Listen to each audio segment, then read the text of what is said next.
Do you believe that people can read minds? Yes.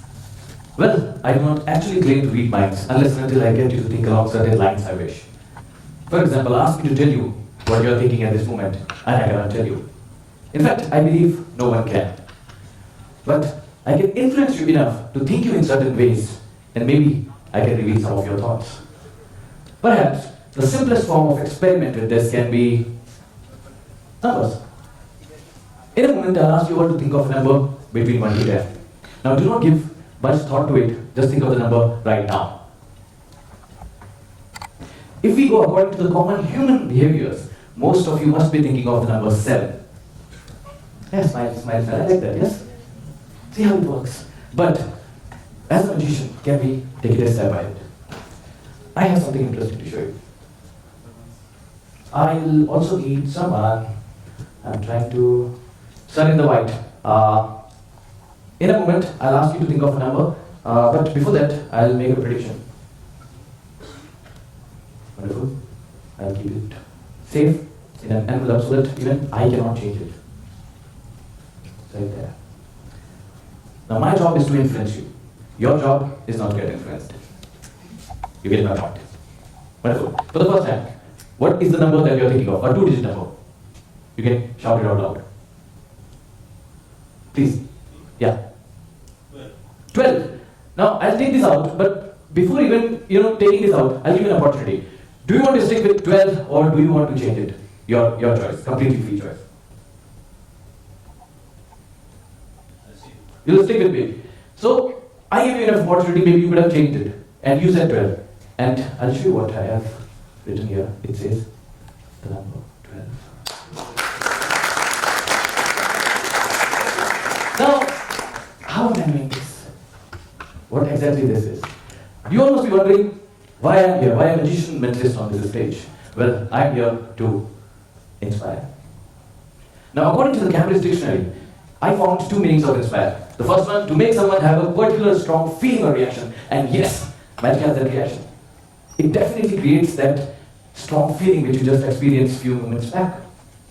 In fact, whenever people ask me, what is magic? I always say magic is a feeling. It's a feeling you get when you suddenly find a currency note in your old jean pocket. Yes, memory, some of you are smiling. We all have experienced that. You'll be surprised to know that there is in fact a lab dedicated to understand the reaction of magic in the human brain. The Magic Lab, University of London. But I have always been more interested in the second definition of inspire, that is to give someone the idea for a piece of work. Ideas are contagious. You see someone making a small video on social media, and soon it starts to trend with thousands of people doing the same things. But can this be utilized as a skill? Earlier, when people didn't know about science, they used to consider everything magic. For example, when fire was discovered, people thought it's magic or some kind of sorcery. But now, when they know about science, they are turning towards magic to understand its reaction and ability to create those emotions and ideas. As a magician, we are often considered as entertainers. But magic is beyond that. We fail to register the functional aspects of magic.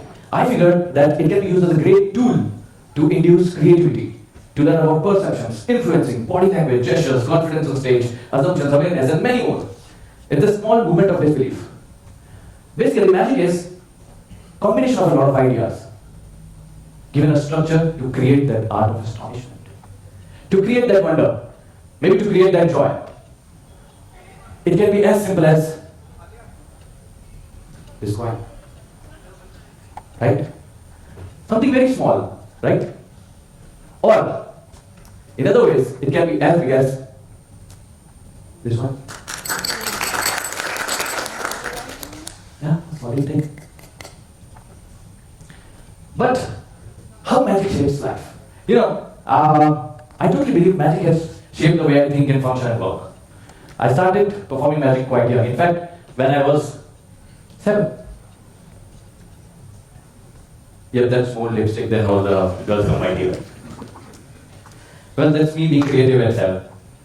Yeah. But magic has actually influenced me a lot in my day-to-day life or whatever I wanted to do. It was only through magic I could, and just in my school. Because as a kid, I used to perform a lot. I used to travel across India with my traditional magic shows. And you can guess that it was called the traditional Indian Maharaja style of magic. Beautiful. At least some of you find me cute here. But how magic has shaped me? I could actually do a lot of things with magic. I could, because I used to, miss school, I found ways to learn things fast. I found ways to memorize things fast. I could do all these crazy things with cards, which made me cool. I could understand about human behaviors when I was quite young. It helped me with my hand-eye coordination, eye movements, dexterity, and ability. And you'll be surprised to know that I actually won a lot of goodies whenever I went out to game parlors and everywhere. It was all due to the agility and dexterity I developed through my magic. And I can also do this. Well, this is a show off. But, isn't this we all want? Isn't it something we all want? To stand apart from the ordinary, to be exciting, to be amazing. Yes? I found magic to be that something for me, to stand apart from the ordinary, to be that exciting person, and separate myself from ordinary. In fact, what you're seeing here, what I'm doing, is essentially an idea, given certain structure, and you're experiencing it as magic. But how to turn this? How do we reach from impossible to possible? Yes? How do we reach from impossible to possible? Now, I realize whatever I was doing, magic has helped me to create that idea. I realized you need a bridge from impossible to possible. And what was that bridge? That was a bridge of ideas. In fact, this bridge was constructed with a combination of a lot of ideas flowing across. Now, how to come up with these ideas? How do you create something magical? Now, I realized it was only through creativity that you can develop a lot of ideas. If you are creative enough, you can come up with 10 ideas. But why do we need creativity for constant functioning of this bridge? That's something to understand. Why do we need constant flow of ideas? Isn't one idea enough? Why do we need this constant flow of ideas? Why do we need creativity? This is something to understand. And for that, I'll share with you something very interesting.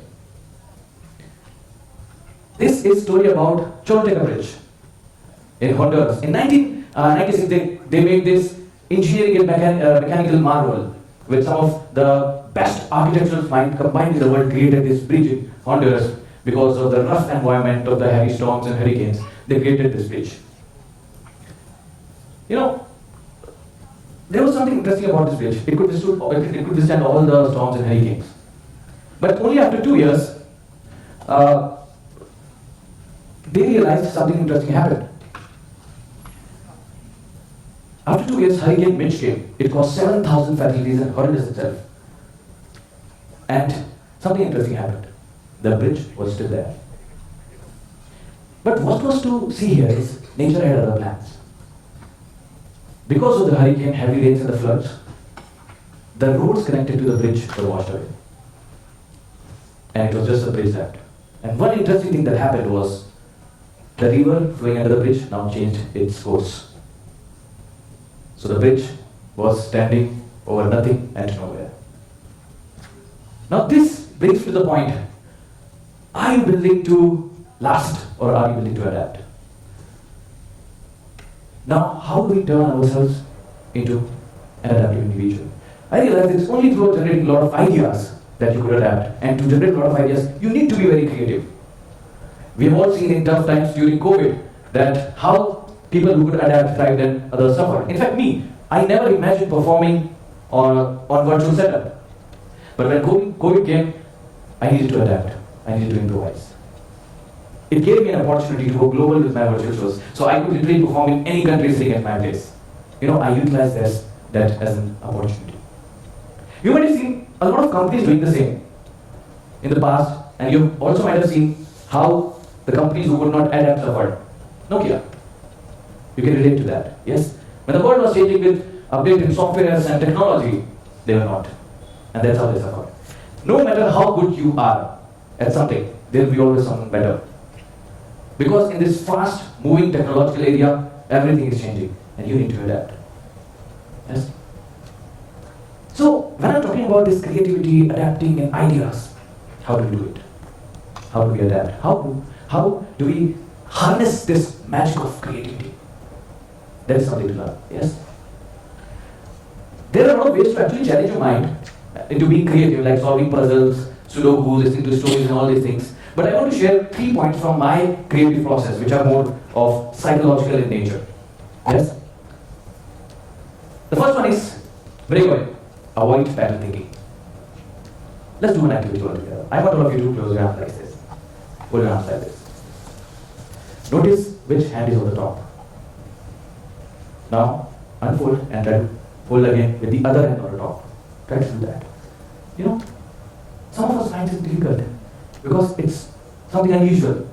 This activity demonstrates that how difficult is it to come up with something new when we are so used to doing something. It's difficult to break away. So, that's the reason I'm talking here. To get to indulge in these creative art forms like magic. Magic has actually helped me to be creative in life. I can do a lot of things with magic. And it also helps me to break this pattern thinking. One good example can be, just now, we all can try this. Try with your dominant hand, signing your name in the air. Try with the dominant hand. And now try with your less dominant hand. It's difficult. It's new. Because it's challenging your mind. You have to challenge your mind on a constant basis. For that, something you can try is, if you're used to brush your teeth with your right hand, try to sometimes do it with the left hand. And you will find this is actually difficult. If you look in the mirror, you will see if your hand is moving or your hand is moving. Okay? Yes? If you're used to wearing shoe in your right leg first, try to do it with your left leg. Do things in these orthodox and not so common ways. Of course, it should have some value. Don't do like, if you want to hold your ear, you're doing like this. Don't do that, please. So, that's very important to indulge yourself in creative art forms like magic. Just to break away from that. The second thing, empower your subconscious. You know, 95% of your activities are controlled by your subconscious mind. It's the part which helps to dream. It's where you can actually store a lot of information. I realized this quite early in my life, and it helped me to memorize things fast, to do things in a better way, always have a different vision towards things. So how do you empower your subconscious? How many of you remember your dreams when you get up in the morning? Some of you. Wonderful. And sometimes it does happen. We can remember that sometimes, but most of the time when we get up, we forget the dream, even if it was a wonderful dream. Yes, the boys are smiling.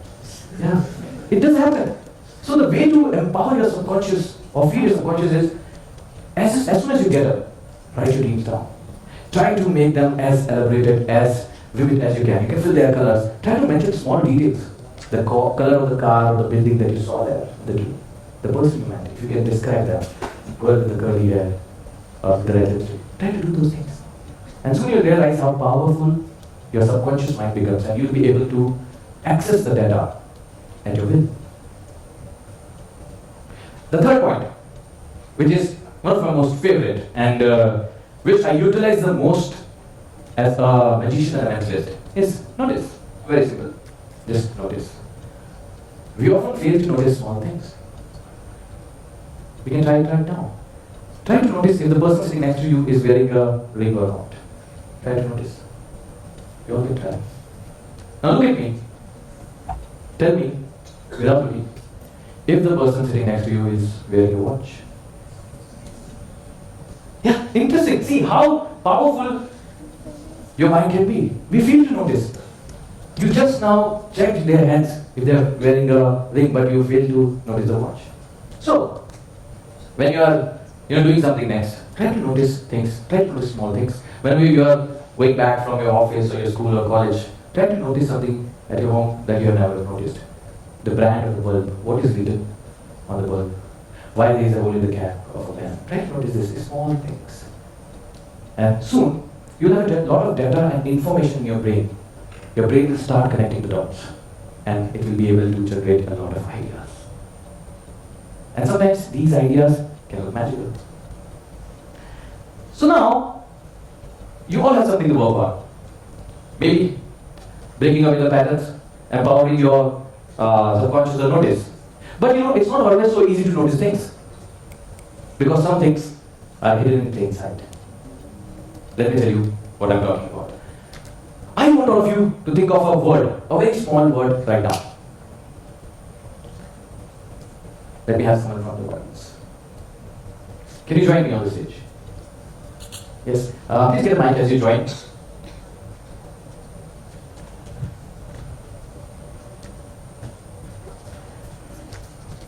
You can be here. You can stand right here. Yeah, wonderful. These are from my previous shows. Is there any girl named Paru here? Maybe I'll find a page. Okay, wonderful. You have a word in your mind, right?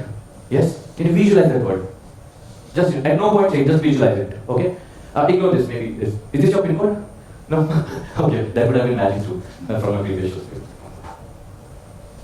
Think of the word, think of the first alphabet. Don't let me influence you in any ways. Think of the first alphabet. A, B, C, E, F, G, M, N, O, H. Oh, I don't know if you guys noticed the link pad.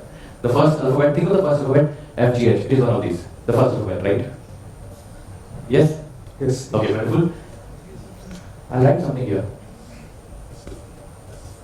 Do you know what I've written down here? You can use the mind. Perfect. That's perfect. I don't know. Okay. Think of this complete word. Shout it out in your mind loudly. Great. I believe the first alphabet is H. You're thinking of something very common. I think I get it. On the mic very clearly. What is the word that you're thinking of? The word was hidden actually. Hidden. Okay. Is there any way for anyone here to know that word initially? No, right? Because you were just thinking about it. You know, I knew that you were going to think of hidden. Thank you so much. Not impressed. Not impressed. Maybe you can take the place. Take the place. You know, when I say I knew, I was trying to influence him with a lot of things. Maybe with the name Paru. Because when I say the pin, this actually says H-I-D-D-E-N. The word hidden.